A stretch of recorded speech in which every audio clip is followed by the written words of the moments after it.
للاسف انا ببقى جد قوي عشان انا كل الحاجات اللي عملتها جد. طب نلعب مع بعض بسرعه.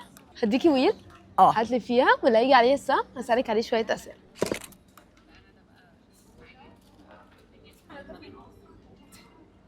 حكم الشايب. هتختاري حد من كواليس اي مسلسل او فيلم كنت فيه وهتقلدهولي او حتى كلمه هو بيقولها على طول.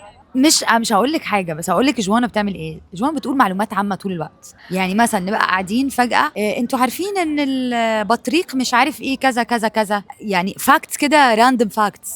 يعني نبقى كذا الاصل اللي مش عارف ايه، فهي عندها معلومات عامه كتير طول الوقت بتقول معلومات. تقوليش حكم بقى تاني بقى. لا حتى لو حكم هنمشيها. بس هي كانت هتيجي على حكم، بس هي اسئله سبايسي. قولي سبايسي. مين اللي لو انت معاه في الكواليس المخرج بيقول الاثنين دول ما ينفعش يقعدوا جنب بعض تاني؟ بصي هقول لك على حاجه بصراحه، واسالي كل صحابي اللي مثلنا مع بعض. للاسف انا ببقى جد قوي عشان انا كل الحاجات اللي عملتها جد. يعني لحد دلوقتي عملت كوميدي بس زمان وانا صغيره، وكنت بضحك كتير بقى وما اعرفش امسك نفسي لما والكل بقى انا لو ضحكت خلاص هكمل.